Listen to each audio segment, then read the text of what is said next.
দীর্ঘ অপেক্ষার পর অবশেষে নবম জাতীয় পে স্কেলের গেজেট প্রকাশ। প্রধান উপদেষ্টা নির্দেশে কার্যকর হচ্ছে ডিসেম্বর মাস থেকেই। জেনে নিন বিস্তারিত। তার আগে সরকারি চাকরিজীবীদের যে কোনো খবরের সর্বশেষ আপডেট সবার আগে পেতে আমাদের ভিডিওতে একটি লাইক দিয়ে চ্যানেলটি সাবস্ক্রাইব করে রাখুন। অবশেষে বহুদিনের অপেক্ষার পর আজ প্রকাশিত হয়েছে নবম জাতীয় পে স্কেলের গেজেট। দীর্ঘ আলোচনার পর বিভিন্ন দফা এবং দফা বৈঠকের পর অন্তত আজ স্পষ্ট হয়ে গেল ডিসেম্বর থেকেই শুরু হচ্ছে নবম পে স্কেল বাস্তবায়নের যাত্রা। আজ সকালেই প্রধান উপদেষ্টার অফিস থেকে আনুষ্ঠানিকভাবে এই নির্দেশ পাঠানো হয়েছে সংশ্লিষ্ট মন্ত্রণালয়। আর সেই নির্দেশ পাওয়ার সঙ্গে সঙ্গেই অর্থসচিব জাকির আহমেদ খান এবং অর্থ উপদেষ্টা সালাউদ্দিন আহমেদ দ্রুত কাজ শুরু করে দিয়েছেন। সরকারের পক্ষ থেকে স্পষ্ট জানানো হয়েছে, অন্তর্বর্তী সরকারের মেয়াদ শেষ হওয়ার আগেই নবম পে স্কেল কার্যকর করা হবে। কারণ তারা মনে করছেন, যদি নতুন সরকারের জন্য অপেক্ষা করা হয় তাহলে কার্যকর হতে আরও দীর্ঘ সময় লেগে যাবে। নতুন সরকার আসার পরও তাদের পূর্ণ ক্ষমতা পেতে ৩ মাস সময় লাগে। সেই সময় প্রথম লক্ষ্য থাকে প্রশাসনিক কাঠামো ঠিক করা, বাজেট প্রস্তুত করা এবং বিভিন্ন নীতিগত সিদ্ধান্ত নেওয়া। ফলে তারা সঙ্গে সঙ্গে পে স্কেল দিতে পারবে এমন নিশ্চয়তা নেই। এছাড়া নতুন সরকারের প্রথম কাজ হবে জাতীয় বাজেট পরিকল্পনা করা। সেই বাজেটে নতুন পে স্কেলের অর্থ বরাদ্দ রাখা না হলে পুরো প্রক্রিয়াই আটকে যেতে পারে। বাজেট প্রণয়ন, অনুমোদন এসব মিলিয়ে নবম পে স্কেল বাস্তবায়নে আরও কয়েক মাস বিলম্ব হওয়ার আশঙ্কা ছিল। তাই চাকরিজীবীদের দীর্ঘদিনের দাবি ও জনমতের দিকে লক্ষ্য রেখে অন্তর্বর্তীকালীন সরকারই এগিয়ে আসার সিদ্ধান্ত নিয়েছে। প্রধান উপদেষ্টা স্পষ্ট নির্দেশ দিয়েছেন, ডিসেম্বরের মধ্যেই গেজেট প্রকাশ করতে হবে এবং গেজেট প্রকাশের পর দ্রুত বাস্তবায়নের সব প্রক্রিয়া সম্পন্ন করতে হবে। তাই অর্থ মন্ত্রণালয় এখন জরুরি ভিত্তিতে সব হিসেব নিকাশ করছে। কোন গ্রেডে কত বেতন বাড়বে, কোন ভাতা কিভাবে সমন্বয় হবে, এসব বিষয়ে দ্রুত সিদ্ধান্ত নেওয়া হচ্ছে।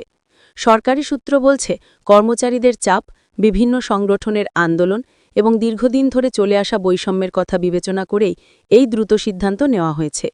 বিশেষ করে মাঠ প্রশাসনের কর্মকর্তা-কর্মচারীরা বহুদিন ধরে দাবি জানিয়ে আসছিলেন যে তাদের বেতন বাস্তব পরিস্থিতির সঙ্গে মানানসই নয়। বাজার মূল্য বৃদ্ধি, দ্রব্যমূল্যের চাপ এবং নিত্যপ্রয়োজনীয় জিনিসপত্রের দাম সামলাতে সবারই কষ্ট হচ্ছিল। এই অবস্থায় নতুন পে স্কেল বাস্তবায়ন না হলে পরিস্থিতি আরও কঠিন হয়ে যেত। এখন প্রশ্ন হচ্ছে, নবম পে স্কেলে কী থাকছে?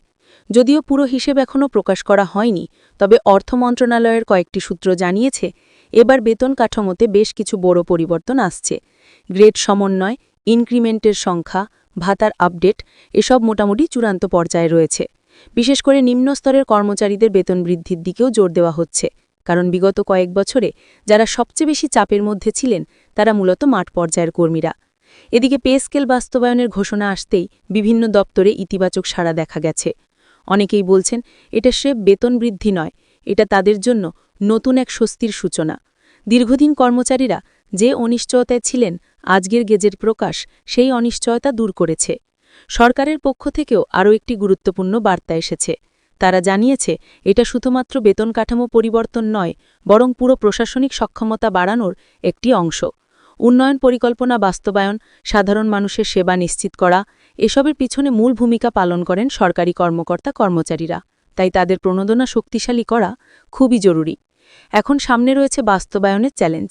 ডিসেম্বর মাসে গেজেট প্রকাশের পর সকল দপ্তরে নতুন বেতন অনুযায়ী হিসেব করতে হবে। এর জন্য অর্থ বিভাগ থেকে নতুন সার্কুলার পাঠানো হবে। সংশ্লিষ্ট দপ্তরগুলোকে খুব অল্প সময়ের মধ্যে নতুন স্কেল অনুযায়ী বেতন হিসেব সফটওয়্যারের আপডেট করতে হবে। সব মিলিয়ে বলা যায়, আজকের এই গেজেট প্রকাশ চাকরিজীবীদের মাঝে নতুন আশার সঞ্চার করেছে। দীর্ঘ প্রতীক্ষার পর অন্তত এখন নিশ্চিত হল, এবার আর দেরি হচ্ছে না। দ্রুতই তারা হাতে পাবেন নতুন বেতন, নতুন কাঠামো এবং দীর্ঘদিনের স্বপ্নের ফলাফল। নবম পে স্কেল বাস্তবায়ন এখন আর কোনো দূরের স্বপ্ন নয়, বরং ডিসেম্বরেই এর বাস্তব চিত্র দেখা যাবে। আর এই সিদ্ধান্ত প্রমাণ করে দিয়েছে যে অন্তর্বর্তী সরকার হলেও তারা সাধারণ চাকরিজীবীদের কথা ভুলে যায়নি।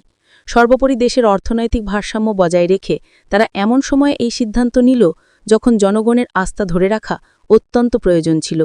এখন পুরো দেশ তাকিয়ে আছে ডিসেম্বর মাসের দিকে, যখন নতুন পে স্কেলের যাত্রা আনুষ্ঠানিকভাবে শুরু হবে।